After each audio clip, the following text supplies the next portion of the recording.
قصه عبرت آموزی را می خواهم برای شما نقل نمایم.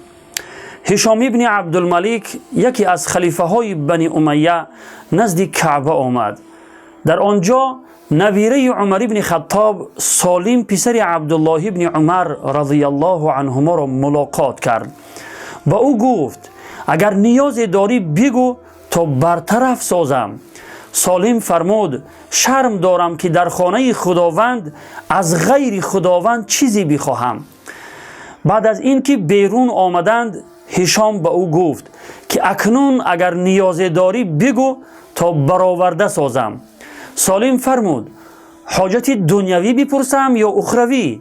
هشام ابن عبدالملک گفت حاجت دنیوی.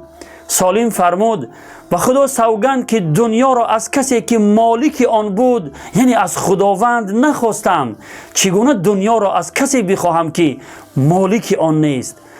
بله، واقعا اخلاق و کردار بزرگان سلف، گذشتگان نیک این امت برای نسل‌های بعدی تا روز قیامت بهترین الگو و نمونه است که هر کسی از اخلاق و رفتار آنها رنگ بگیرد کامیاب و رستگار می شود.